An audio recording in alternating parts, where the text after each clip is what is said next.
Caitlin Clark. She declares the WNBA draft ahead of her senior night, where her Hawkeyes beat Ohio State, getting some revenge for an earlier loss this season. She is going to be playing for the Indiana Fever, barring something just insane, galaxy brain, whatever. Brendon, I'll ask you this. How good, how impactful can she be as a rookie? Yeah. I wasn't sure what order to do this in, because obviously there's, now that she's, just the top scorer in the history of college basketball, check that off the list. There's just a light day work. Yeah, just like the culmination of, a whole life's work. And now she's not even a pro. And there's that coming up for her. But there's also like the rest of March. So I was like, do we talk about that? Do we, but I think what she does in March will be ultimately a footnote, because we're talking about a player who, I think the question with her as a pro is going to be, is she, and this might sound almost like condescending or something, but like, is she only revolutionary or is she also great? You know what I mean? Like James Harden. I don't think I know. I don't think I know what you mean. Right? Wouldn't you say James Harden changed basketball? Yeah, I don't know if that was. Yeah. Okay.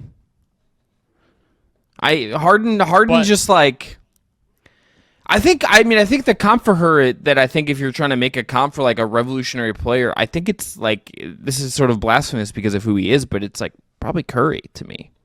Well, yeah, of course that's the comp for her. That's the one that always gets thrown out. But he is also great. So that's what I'm saying. Those are the two poles here, right? Like, because I guess it's about how does she round out her game? Does she have to round out her game? Does the pro talent level and I would say increased level of physicality and athleticism that she's going to face on a night-to-night basis, not that she's never faced that in college. She obviously beat South Carolina last year, but does that force her to adapt? Does that open up maybe holes in her game that we're not seeing right now? I'm not doing this just to pick nits and be ridiculous, but I guess that's kind of the question, because the floor is already like, I think you and I threw it around already. Like, she could be an all-star this year. And that's not as rare in the W as I think people might think, because I saw that like Sue Bird said it and a lot of people were gasping and debating it. It's like, it's pretty common for the number one overall pick to make the all-star team in the WNBA, but they could make the playoffs. We talked about like if they could have been an Elena Delle Donne pursuer to try to like, could they maybe even make a real run at the title with Aaliyah Boston, rookie of the year from last year, and a vet like Delle Donne and Clark? Like, those are like the sky is already the limit. The floor is already so high. She's going to be in the conversation of the best stuff going on in the WNBA immediately.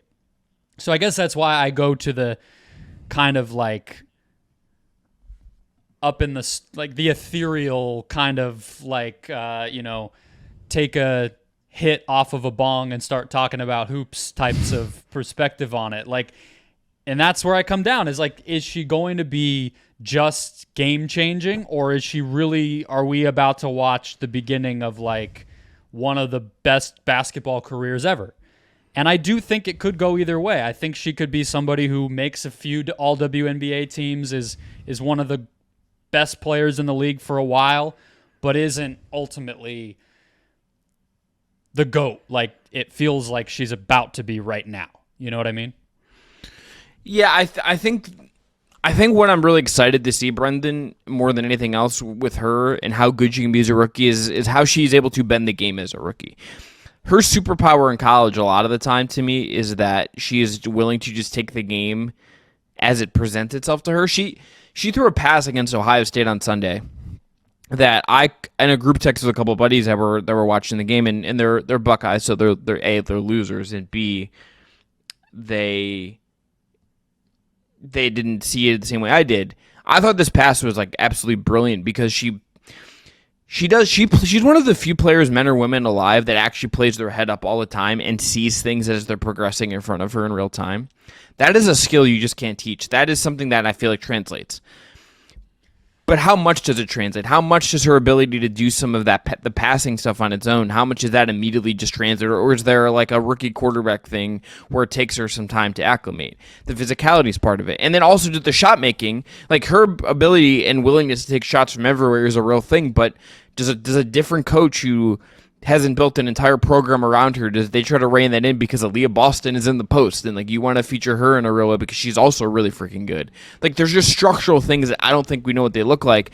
I would lean, I think, Brendon, more towards like we're at the start of something magnificent, because every time she gets a chance, I think, to do something and hit another level, it feels like she does it and just sustains it. There might just be like a transition that where maybe that it's unclear to me what that looks like, but that's where I think this comes down. It's like maybe year one's a little slow, it's a little bit slow burn, but she's really good, and you still see her. You see her once she gets her feet fully settled, then she starts bending the game in the way that we know that's just how she plays, kind of naturally. Yeah, I think the question will be within what you're saying is can she speed it up, right? Can she speed the game up permanently? Like can she recreate, coincidentally, or I guess in a cool twist of fate, like fortunately you could say, with the fact that they're both in Indiana, can she do with the Fever what Halliburton was doing with the Pacers for the first couple months of this season before his hamstring injury, where it just felt like, okay, we've seen the 7 seconds or less Suns or whatever other thing you want to say. We've seen John Morant, but like we've never seen this level of just the gas is down. You're playing Crazy Taxi in an arcade on a basketball court. And that is going to be what opens up so much for her. That's what I think makes her special and relatively unguardable, is that she makes it an open court game at all times, right? And some of the passing that she's able to do, I think the way that she, like, we talk about gravity for like Steph in the half court running off ball, or post players obviously have gravity because they demand a double team, and that just literally pulls an individual defender away from their man and you can just rotate from there. But she creates gravity in the full court.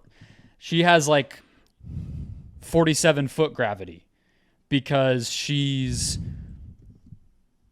capable of pulling up on a dime at a full sprint, and so you have to be aware of that. And the amount of players that she just finds wide open cutting to the basket in transition because multiple defenders are trying to take her at the timeline is insane, And so can she continue to do that? I think that's going to be the big question for me. But like, she's a fine finisher. I think the past couple seasons have been pretty identical for her junior and senior years.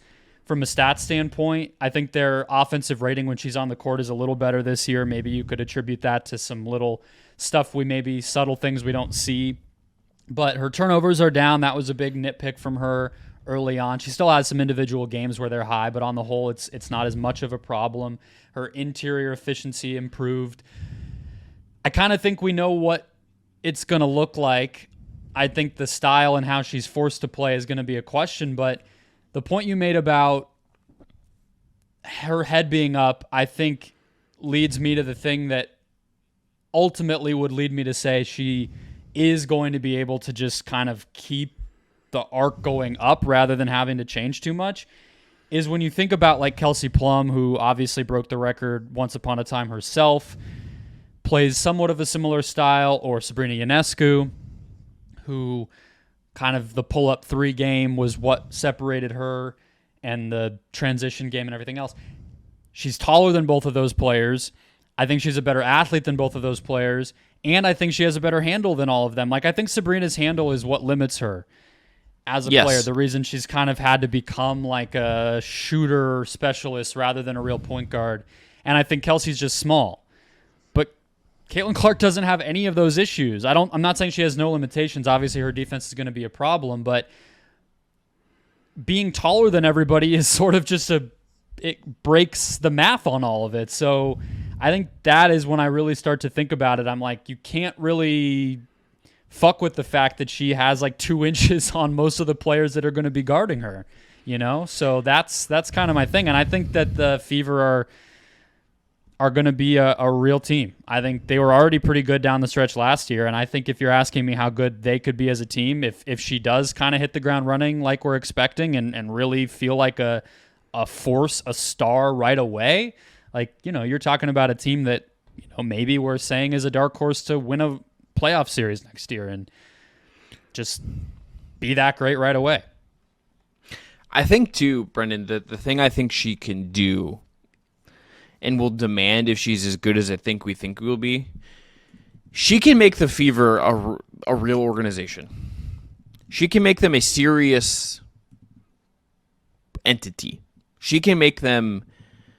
Caitlin Clark can force the Fever to evolve. She can do that if things hit. And then you look at it's her, it's Leah Boston, it's all of that.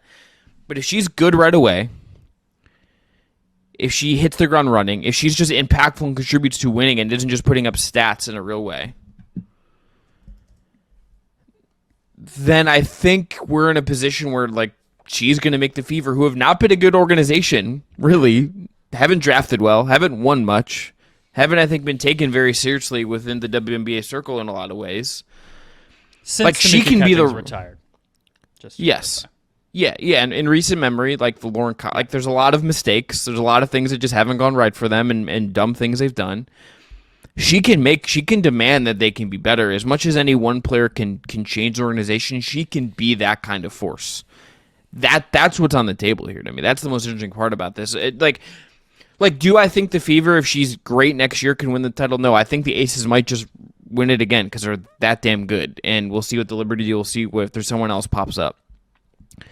But can she get them on a path to, in a year, in 2 years? Can she force the Fever to get on a trajectory where they're on the path to get there? That is what feels like on the table for me. On the table for her as a rookie for me. Yeah, and I would say to your point about, coaching and whatnot, Chrissy Sides did a pretty good job with them last year, and I think the fact that, like, she had Aaliyah Boston kind of messing around on the perimeter a little bit offensively and turned Alyssa Smith into a kind of 3-level scoring threat, got, I would say, a lot more out of that team considering its talent than I personally expected. I think that has to give you optimism, right? There are old school coaches, everywhere, but I would say especially in the WNBA, which is a league that's, I kind of like to think about it as maybe it's, especially if we're calling Caitlin kind of the Steph of the league, this portion of the W's history maybe is sort of like a decade or 12 years ago in the NBA. They're kind of on the upswing of the 3-point stuff in a way the NBA is fully already kind of evolved with. So she could have run into a team that would have held her back. There are definitely coaches like that. But I don't think this is going to be one. And the talent's already there. Like, she's not the first draft pick of this rebuild, which I think is, to your point, she's going to kind of force the hand here. Really anytime Herb Simon wants to sell the damn organization would be nice too. Just as a side note, get in on the money stuff. Or Herb, all your rich guy peers are doing it. You might as well, join them. Get a couple bill or whatever they would get. But yeah, I think that this is going to be every bit what we expect based on how she's performed at Iowa, which brings us to that. I know we're not huge, women's college hoops heads and knowing the 7 seed in every bracket and all that, Chris, but I watch this team and I watch the other top teams. I think South Carolina feels really dominant, but I would have said that last year too. I wouldn't be blown away if they won this thing. Would you? I think things would have to go correct for them. I think the Ohio State win for them on Sunday is kind of an example of that. That was a real confluence of things that I think broke in their favor. It was not a great game for Ohio State. Cody McMahon was excellent in the first matchup between those two teams, and she just didn't really make her presence felt in that game in a way that I thought really translated.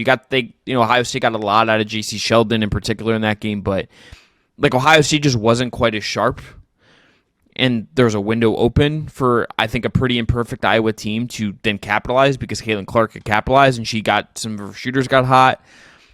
Like there's a way they could do it.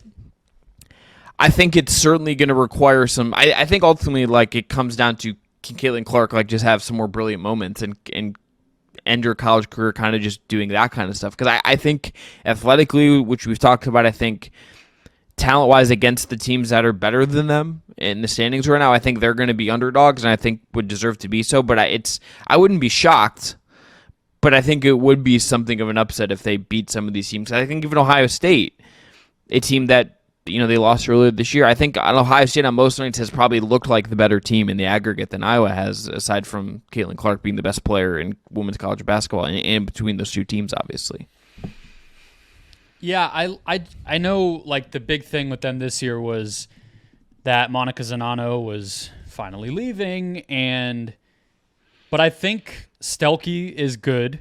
She's a legit two-way player, and I think Gabby Marshall provides like another scorer for them in a way that gives me some optimism that it's not just Caitlin having to do everything, which I think could have been the fear if some of those other players had not stepped up. I don't think they're the favorite. I don't think they should be. LSU has a ton of talent. I think a lot of teams have two options late in games as scorers, if not more, in a way that Iowa just kind of can't match, even if those other players, again, have been impressive, and their defense is just not very good. So look, it's not likely, but if you were to tell me that one big win like what they did to South Carolina last year goes their way and they're right back in the Final Four, which obviously anything can happen in any game, that's the point of the NCAA tournament, but especially once you're in the Final Four, you're right there, it wouldn't blow me away.